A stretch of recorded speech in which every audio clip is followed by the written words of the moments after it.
Okay, so what exactly is reverse Fibonacci? Well, all I do is I take the preceding move, in this case here, this pullback, I use that as my multiplier for the subsequent move. In other words, I'm using the most recent price action because I think the most recent price action is the most relevant price action. So in other words, say from an Elliott wave perspective, I'm utilizing wave 2 as my multiplier for wave 3. I'm using my multiplier for wave 4, the length of wave 4 as my multiplier for wave 5. So for example, on this diagram here, I would probably say that my wave 3 is a 2.0 multiple of the depth of wave 2. And that wave 5 is a 1.382 multiple of wave 4. Okay, well, what about the depth of wave 2 and the depth of wave 4? Well, those are going to be your standard Fibonacci retracements. Just to keep it simple, look for 50% or the 382 or the 618, because when you're really doing, say, that short-term work and that day trading on the S&P, there's not much difference or not much length or distance between a 382 retracement and a 618, so you can just round it up to be 50%. Okay, so all I'm doing, and again, I think this is there's a more logic to this because the wave 3 advance originates from the wave 2 decline, just as the 5th wave move up originates from the wave 4 pullback. So I like this approach. It's very simple. Now, this doesn't mean that we totally ignore and throw out what traditional Elliotticians do. I actually combine both techniques many times when I'm doing real in-depth analysis of a market.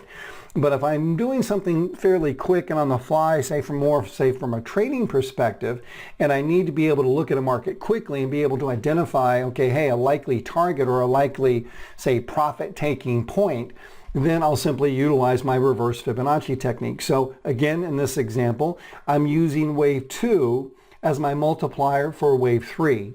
I'm using the length of wave 4 as my multiplier for wave 5. And in the case over here, I'm using the length of wave B as my multiplier for the wave C decline. So I'll just show you a few examples of this. For example, in coffee. I really like coffee. As you know, I'm bullish on coffee. I've been for a while.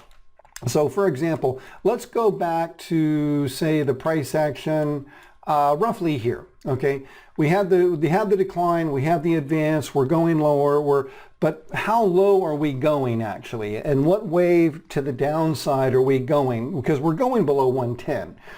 We know that, okay? That was clearly obvious. So how can we come up with an objective for a very nice, say, a high probability target for the subsequent decline? Well, all I'm doing is I'm taking the length of this move right here, and I'm multiplying that by 1.382 and projecting it downward. Okay, that will give me a very high probability target to shoot for as far as the subsequent decline. Now, if we want to use that additional wave there, that came in at 101.65, so we'll put a line there on the chart. Now, let's say we wanted to use that secondary swing. Okay, that's fine. That works for me. We simply go from high to low, project it downward, and you can see it's pretty much the same area.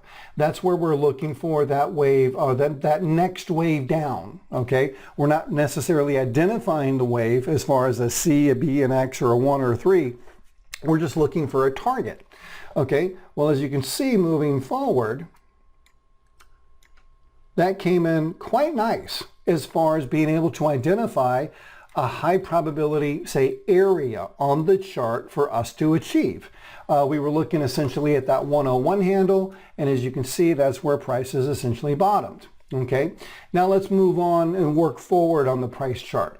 Okay, what about that top here? What about that high? How would I project that? Okay, would I use a 1.618 multiple of the prior swing? Well, you could. Okay, now if you do something like this, sometimes I find it valuable to take the distance between that high, that origin point, and your 1.382 level, and subdividing it into the retracements, as you can see.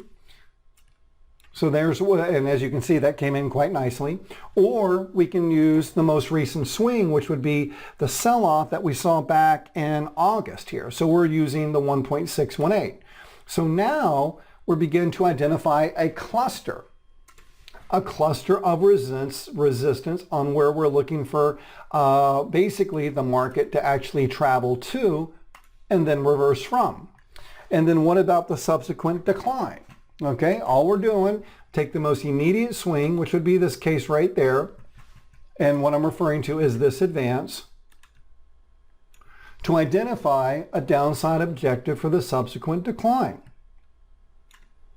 And as you can see, again, we came in very, very close, where we basically nailed the area, and then that's where we've seen the subsequent rally and coffee actually develop from. So rather than getting essentially, say, bogged down, I'm trying to erase that sign. Oh, there we go. Well, hold on here, there we go.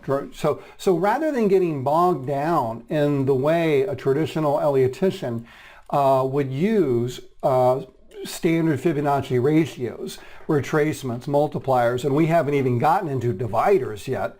Notice how nicely this approach, again, very simple approach, because I'm using simply two variables, 1.382 and 2.0. That's all I'm doing, okay? And I'm utilizing the most immediate swing or the prior relevant swing. And it did a great job of identifying support, resistance, and also the subsequent decline into October and November.